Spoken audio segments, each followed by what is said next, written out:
Dobrý den, já bych, než dám prostor vašim otázkám, já bych začal tím, že já když jsem viděl poprvé film Lína kříž na festivalu v Rotterdamu, tak jsem byl tím filmem nadšen, velice se mi líbil, ale říkal jsem si, tenhle film asi nebude lehké prodat a dostat někam do kin.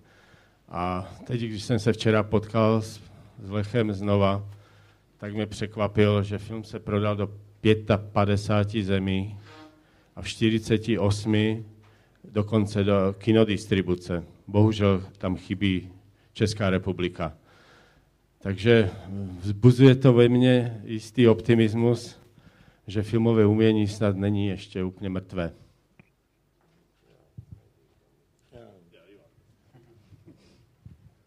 Tak a teď je prostor pro vaše otázky. Takže jsem s nimi. Pan Borovička ČTK se hlásí. Borovička Četka, dobrý den. Já bych začal asi tímhletím filmem, o kterém jsme se teďka bavili. Využil jste tam technologii 3D. Mě by zajímalo, čím vás to obohatilo, jaký myslíte, že jsou její možnosti v kinematografii, v uměleckých filmech. Děkuji.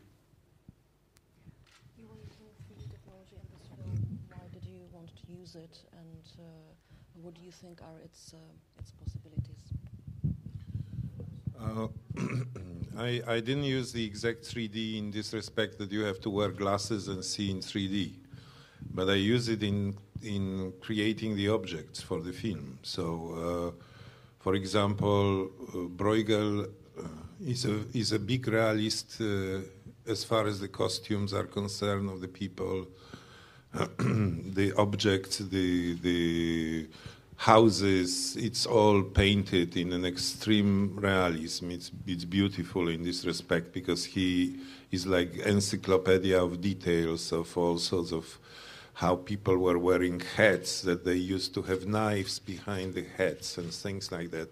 But as far as the landscape is concerned, Bruegel is a complete surrealist. His landscapes don't exist. It's a sheer figment of his imagination. Also, it's something that happened when every Nordic painter once in a life had to travel to Italy. And when Bruegel, who only lived in a country as flat as this table, went through the Alps, he supposedly was on his knees, incredibly inspired by the Alps. I made a lot of sketches of the mountains crossing the Alps. And he used it as a background for his paintings. If you see his paintings, it's very dramatic landscape usually there. The landscape that is not existing in Flanders. We are trying to, my goal was to build the film based on Bruegel. I felt I am a guest of Peter Bruegel, and I should respect the aesthetics of Bruegel. I don't like the films on painters who don't try to capture the aesthetics of those painters. And I also don't like I am an artist myself, I paint. And when I see these films on artists which actually go about their soap operatic lives with dramatic love affairs and things and throwing themselves at the canvas and having crazy life and shouting here and jumping through the window there and beating the woman and the woman beats him. And it's all this, as far as I'm concerned, the painter's life, maybe all those things are happening, but in the painter's head. I know that cinema likes to dramatize those things, but I think what happens in painter's head or creator's head is really dramatic. So my attempt was to go with Bruegel and create this painting with the people looking at it. And I had, apropos the 3D, I had a very interesting reaction in India from an Indian film critic who told me, this is the best 3D film in 2D. Takže to se týče té technologie, ono to nespočívá v tom, že byste musel si nasadit brýle, abyste můj film viděli. Já jsem tu technologii používala hlavně, když jsem vytvářel ty objekty podle Bruegela, protože Bruegelovy obrazy to je vlastně taková obrovská encyklopedie detailů. On je v detailech, v kostýmech obrovský realista. A to já jsem se tam snažil v tom filmu nějak dát, ale co se týče krajiny, tak on je zase naprostý surrealista. Jeho krajiny naprosto nejsou realistické. Jeho krajiny jsou skutečně velice imaginární. Bruegel prožil celý život ve Flandrách, v krajině placaté jak tenhle stůl, ale jako každý severský malíř musel podniknout cestu do Itálie. A když projížděl Alpami, tak ty Alpy ho nesmírně inspirovaly a on tam namaloval celou řadu skic Alp a vlastně z toho žil celý svůj další život. To byla pro něj velká inspirace pro ty jeho krajiny, které potom používal jako pozadí. Jinak já se ve svém filmu snažím skutečně respektovat estetiku daného malíře. Jsem vlastně jeho hostem, tak se ho snažím si vážit. Já totiž velice nemám rád ty filmy, které vlastně se věnují nikoliv té estetice nebo malířskému výtvarnému stylu daného umělce. Já sám jsem totiž malíř. Nemám rád ty filmy, které dramatizují vnější události umělcova života, jako to třeba, že byl ženu nebo že se opíjel. Takové ty filmy, které dělají z toho mýdlovou operu. Já si myslím, že možná, že to třeba tak i bylo, tyto události, ale to, co se děje v umělcově hlavě, to je něco úplně jiného a já se snažím nějakým způsobem reflektovat tento vnitřní svět. A co se týče té technologie 3D, tak jeden indický kritik mi řekl, že to je nejlepší 3D film, který viděl, který je vlastně v dvojrozměr, v 2D.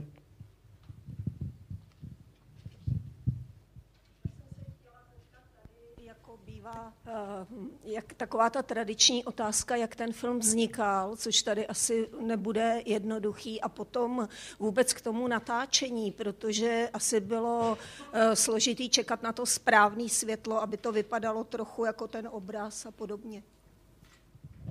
So what is the history of this film? How did this project emerge? That's question one. And second question is about the details of shooting, because obviously you couldn't wait for the right lighting and so on. So if you could speak about perhaps the technological side or the formal side of making the film. Well, the history is a long history, because I was fascinated by Bruegel paintings since I was a teenager. I had my family in Venice, and I always traveled from Katowice via Vienna, changing trains in Vienna. And I always spent this day in Vienna in Kunsthistorisches Museum, and particularly in the room 10, which is the house of Bruegel, has all the masterpieces of Bruegel. And Bruegel had a particularly strong pull on me. I found Bruegel magnetic, and now when I was making my film, I was thinking, what was his pull, apart from the fact that the man is a genius, which is obvious, and he's a fantastic painter, compositionist, colorist, but also he's a very good psychologist, because he knows how to get people involved in his paintings, because he's not, in front of the other paintings you feel that the people in those paintings are posing in front of you. They sort of officiating in front of you. In Bruegel's crowd, the crowd doesn't pay any attention to you. They're so much enwrapped in their own activities, and when you are like feeling left out from that crowd, you want to just jump in the middle of this action and know what's going on there. That's kind of a psychology he uses, but he, most than anything, he's the greatest philosopher among the painters. He has a fantastic symbolic reading of his paintings. He hides symbols everywhere. And, but his philosophy is shocking. I mean, it's shocking even today. Imagine, he paints, let's say, the fall of Icarus, or the way to Calvary, which is the fall of Christ, or the illumination of Saul, which is the fall of Saul, because he was hit by lightning and he sort of fell off the horse. in such a way that these people are almost not present in those paintings. Any other painter would put them up front and make a big dramatic image in the foreground. He's hiding these people in the background, covered by ordinary goings on of life. And that's really shocking. I mean, nobody did it in the art. It's like performing Hamlet in a theater and not showing Hamlet. It's like if you look at Icarus, I mean, like Caravaggio, when he paints Icarus, he's this young, beautiful man falling from the heaven up front, feathers flying, and his face contorted and grimacing. And when you look at Bruegel's version of Fall of Icarus, you see the opposite of what you see in Caravaggio. You see an absolute serenity, peace.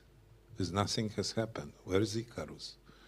There's a man plowing in the foreground, there's a shepherd with the flock of sheep behind, and there is a fisherman angling on the bay, and there's a sailboat coming in, and where's the Icarus? And then you see only a leg sticking out from the water.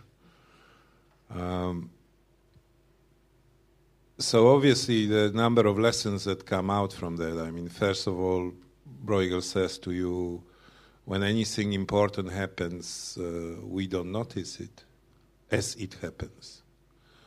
And you wonder why. I mean, basically he says, yes, you won't see it because you're only concerned with what you know. You're only concerned with your own private end of your nose, I mean, your daily routines. The Christ can fall next to you, Icarus behind you, and you won't notice it. And then he says, translation. Tak ta historie toho filmu, jak vznikala, je vlastně velice dlouhá. Já jsem vždycky měla rád Bruegela a protože mám rodinu v Benátkách a já jsem z Katovic, tak jsem vždycky za něma dojížděl vlakem a přesedal jsem ve Vídni. A ten čas, než mi jel další vlak, jsem vždycky strávil v Kunsthistorickém muzeu v místnosti číslo 10, což je Bruegelova místnost. A Bruegel, jak jsem už říkal, mě inspiruje nejvíc a vždycky mě inspiroval od mládí. Bruegel je úžasný, co se týče kompozice, je úžasný kolorista, ale je to také úžasný psycholog, protože on ví, jak diváka vtáhnout přímo do obrazů. U jiných malířů vlastně vám se zdá, že ty postavy pózují pro vás, že se vám nějak nastavují. Kdežto Bruegelovy postavy si vás vůbec nevšímají. A když si vás nevšímají, tak vlastně vy se snažíte jakoby mezi ně zapadnout a právě to vás do toho obrazu vtahuje. Ale kromě toho, že je velký psycholog, tak je také velký filozof. A jeho obrazy jsou plné symbolů, vlastně všude ty symboly schovává. Ovšem ta jeho filozofie je vlastně strašná a je strašná a šokující dodnes. Když se podíváte na obrazy, jako je Ikarův pád, nebo Nesení kříže, nebo Saulův pád, tak je strašně zajímavé, že vlastně ty hrdinové jsou schovaní v pozadí. Oni jsou vlastně, jakoby se ztrácejí v běhu nějakých všedních událostí, všedního života. Když si vezmete Ikarův pád od Caravaggia, tak to je obrovské drama. A ten Ikarus je tam v popředí. A naopak úplným protikladem je právě ten Bruegelův třeba Ikarův pád, protože tam nevidíme nic, tam běží všední život, rybáři jsou tam, člověk orá pole nebo pastýř a z Ikara vidíme vlastně jenom tu nohu, která trčí z vody a je to přesně jako v životě. Když se kolem nás děje něco velkého, tak si toho obvykle v běhu všedních událostí vůbec nevšimneme. Ikarus by mohl spadnout za námi, Ježíše můžou ukřižovat přímo před námi, ale my si nevidíme dál než na špičku vlastního nosu. So going into the technical aspect of it, I realized that, I made a test with 80 school children. I found a landscape similar to Bruegel in Jura, which is between Kraków, Katowice and Częstochowa. And I put 80 young people in front of the camera just to find out what is the angle, what is the lens I should use to have the entire picture. And wherever I put the camera, I failed. I mean, this looked very bad, looked like a TV movie. And I got a very good reproduction of the way to Calvary from the Kunsthistorische, and I painted over the figures. And when I looked at the landscape that was left, I realized this is a very weird space. It's like it's not Euclidean space, more like a Riemann space. So something is happening with this space. So we analyzed it with the computer, and we have found out that there's 7 perspectives that he's combining in one go. So, and to make it even more difficult, these perspectives are contradictive. So from above, from below, from the left, from the right, and he, being a magician, he puts the groups of people on the junctions between those perspectives. So these are like kind of a funnels that your eye is getting caught into. It's incredible. So we realized we have to build up that space in post-production. So the post-production, we build up this space from many elements. One element was to cut the Bruegel landscape into pieces of a single perspective and shoot it with the camera and have these pieces of landscape. The other level was the landscape taken from Bruegel. And in this respect, I had to paint the extensions of this landscape. Because, for example, the tree that Bruegel paints in upper left corner, it's only a quarter of a tree. And I had to paint the entire tree so the animators could get the tree and animate that tree.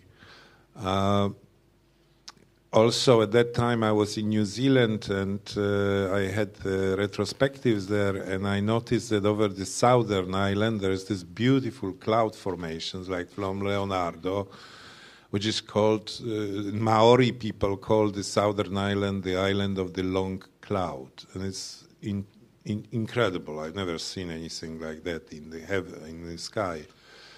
So we filmed that clouds, and we matched them with Bruegel clouds, in proportion 80% New Zealand clouds, 20% Bruegel clouds. And in order to move them along, I had to paint the extension of Bruegel clouds. So that was another level of work. Then we had to create the rock and the mill.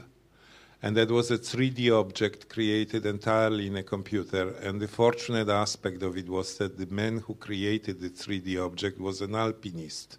He is an alpinist. So he was hanging on the face of the wall for a couple of days and making photographs of all the cracks and all the details. And then he could dress the mountain around from these photographs. So it was a minute work, kind of a digital tapestry that was going on for 2.5 years. So it was a very long process of... So we used the layers, like 40 layers is the minimum that we used in the created shots. And maximum we used 147 layers.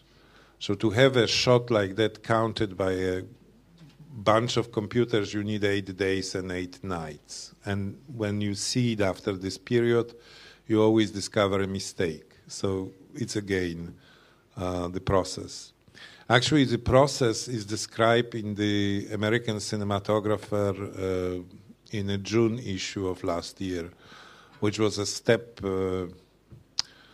special step by them, because usually they cover Hollywood big budget movies. A co se týče technické stránky toho, jak jsme film vytvářeli, tak to bylo opravdu složité.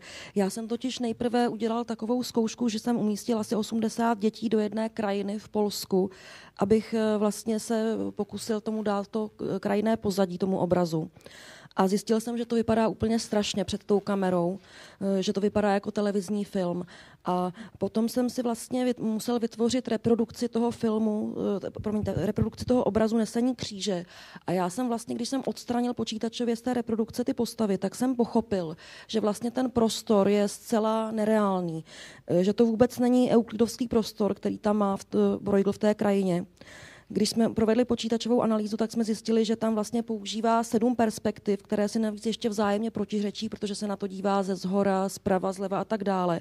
A samozřejmě na ty hranice těch perspektiv, tak to on tam umísťuje skupiny postav, aby to zamaskoval. Takže jsme zjistili, že vlastně tu krajinu budeme muset vytvořit v postprodukci.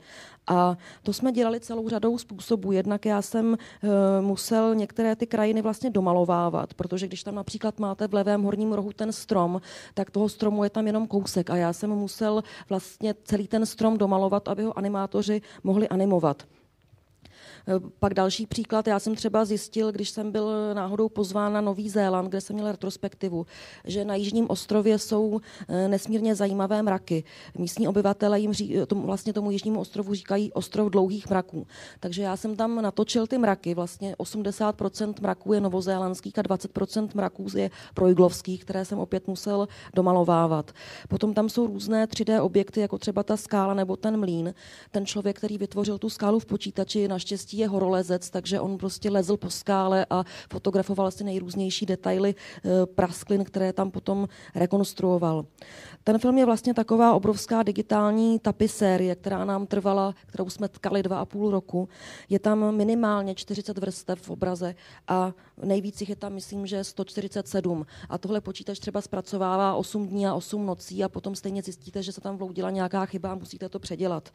Ale jinak, pokud vás zajímají detaily toho, jak jsme to vytvářeli, tak vlastně tomu věnuje článek časopis American Cinematographer z června 2011, což je docela i výkon, protože oni se obyčejně věnují jenom hollywoodským trhákům.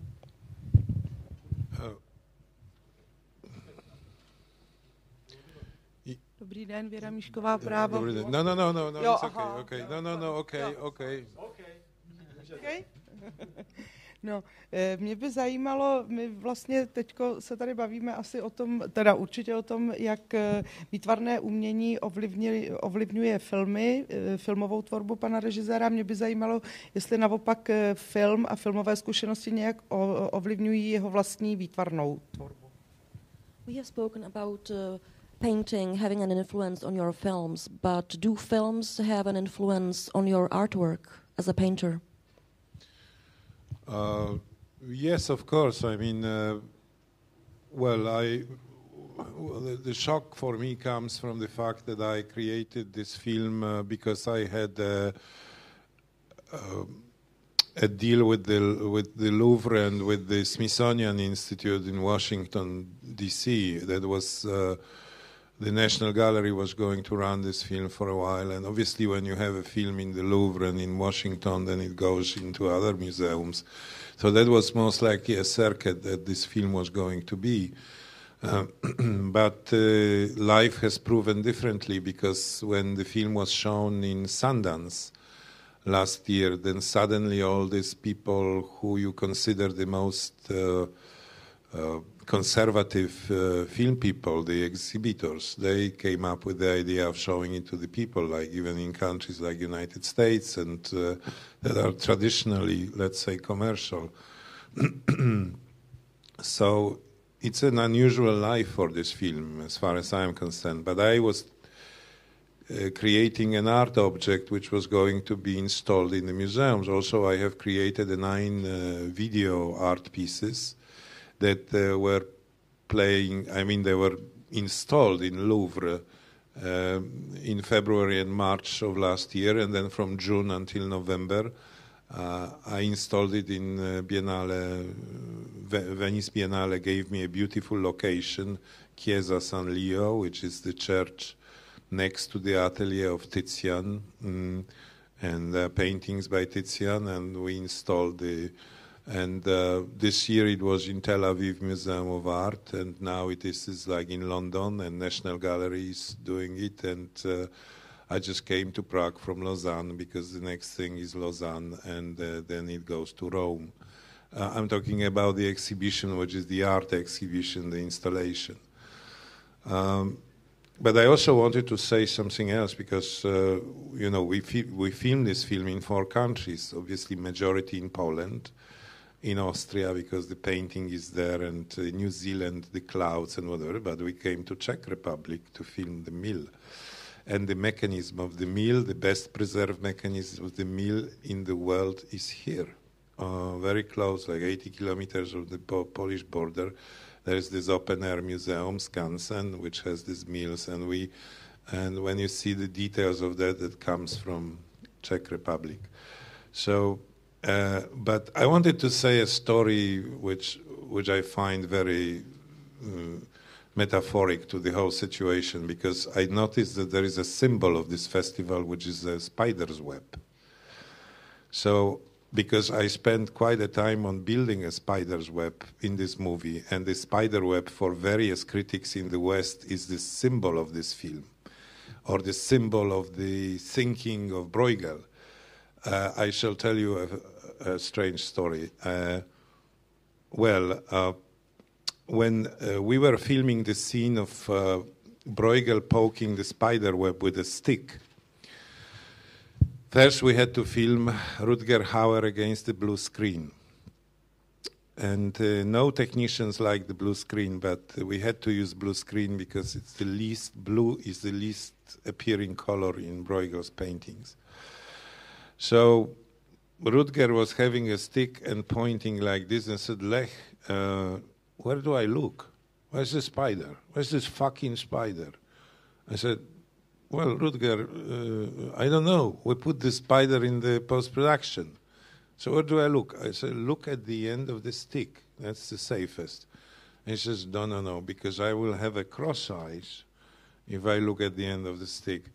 I said, don't worry, Rutger, we'll fix it in post-production. So you just poke the stick. And he said, okay, I don't believe it. But so he poked the stick. Then we had to film the grass, which is the under Bruegel, and two branches that would stretch the spider web. Then the people from the computer graphics came, and one had to build the spider web. The other was building the dewdrops on the spider web, and the third one was building the spider, three-dimensional spider.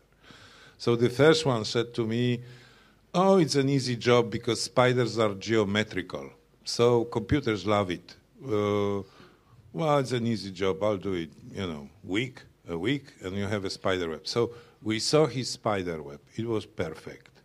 And we all looked at this spider web and said, no spider is doing perfect spider webs. And we look at number of spider webs, and we discover that indeed there is kind of a schizophrenia or something on the part of spider, because spider is building a little bit of perfection, and then it's like destroying it. It's like building something else.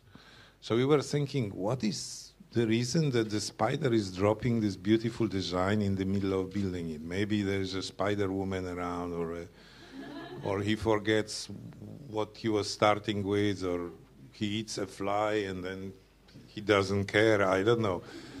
And the guy who was building the spider web said, I see. Okay, I will figure out the algorithm of the spider's mistake. So this is an ambitious project. Obviously, he failed, and he had to undo the perfection by hand. Then the other guy had a really easy job because he was hanging the dewdrops and it was physics, the gravity, the size of the dewdrop, and the length of the spider string. That was easy, but the killing moment came when the guy who did the spider web, you have it in 3 dimensions, it everywhere you want, and he comes to me and says, Mr. Director, which leg would you like to have the spider start the movement with? I said, well, I don't care, any leg. And he said, no. I spent 3 months building that spider, and I don't want some smart-ass professor from the university who tells that I fucked up the wrong leg, that it started with the wrong leg. I said, well, I respect your precision. Why don't you call the university and ask the professor of arachnology which is the leg that spiders start the movement? And he says, I did. I called the Warsaw University, and they didn't want me to. They didn't want to connect me with anybody. They thought I am a practical joker.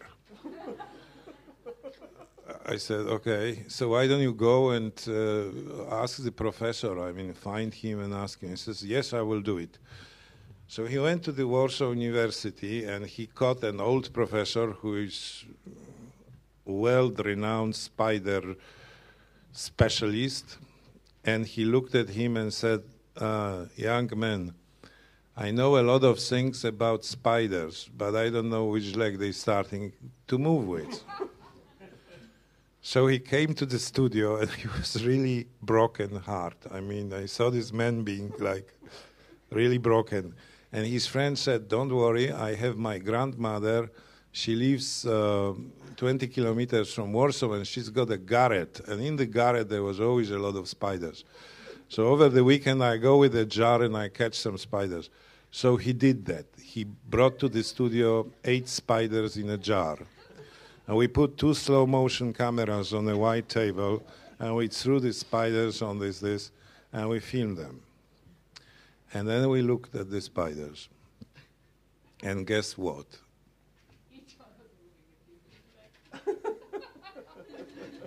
Exactly.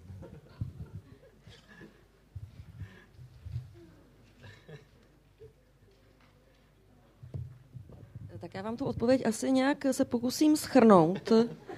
Nevím sice přesně jak, ale tak co se týče vlastně tady toho filmu a umění, tak já jsem původně počítal s tím, že ten film bude uváděn pouze v galeriích. Dělal jsem to pro Louvre a pro Smithsonian Institute ve Washingtonu.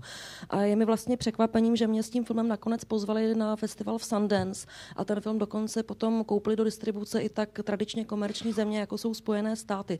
Já jsem původně skutečně počítal, že se bude promítat pouze v muzeích a v galeriích. A vlastně potom, co se týče toho natáčení, možná, že bych to ještě shrnul, že tam vlastně do takového symbolu pavučiny, protože pavučina je velice důležitá pro Bruegela. A když jsme natáčeli ten okamžik, kdy vlastně umělec tam jaksi klacíkem popichuje toho pavouka v pavučině, tak to bylo velice složité, protože my jsme to začali točit s hercem na modrém pozadí. Přitom modrá je barva, kterou Bruegel prakticky nepoužíval. A i pro herce to bylo složité, protože nevěděl, kam se má dívat, takže to byla celá jedna historie s tím hercem. Ale vlastně potom jsem měl několik animátorů. Jeden z nich měl vytvořit tu pavučinu, jeden toho pavouka a další tam měl pověsit kapky rosy na tu pavučinu. Tak ten první animátor řekl, že pavučina není žádný problém, že to bude mít hotovou za týden. A pak nám předložil několik pavučin, ale ukázalo se, že všechny jsou nádherně symetrické. Zatímco pavouci se chovají zcela schizofreně. Oni nejdřív začnou budovat pavučinu, která vypadá krásně a symetricky, ale v polovině jako by se něco stalo a oni tu svoji dokonalost zcela zničí. Takže ten animátor řekl, že to není problém, že si najde algoritmus té pavoučí chyby. To byl velice ambiciózní projekt a samozřejmě se mu to nepodařilo, takže nakonec tu symetrii zboural ručně.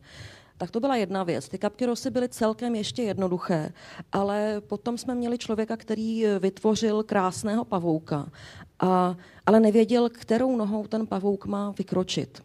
A on se hrozně bál, že strávil strašného času nad tím, že vytvoří nádherného dokonalého pavouka a pak mu nějaký profesor řekne, že to má zcela špatně, že vykročil špatnou nohou. Takže to byla další anabáze, že jsme volali na Varšavskou univerzitu arachnologům, renomovaným světovým odborníkům, kteří nám řekli, že vlastně vůbec nevědí, jakou nohou pavouk vykročí. No tak jsme se sbírali vlastně pavouka z půdy jakési babičky, někde tam nedaleko od natáčení. Natočili jsme spoustu pavouků, abychom zjistili, kterou nohou pavouk vykročí a zjistili jsme samozřejmě, že každý vykročí jinou nohou. Nějaká otázka?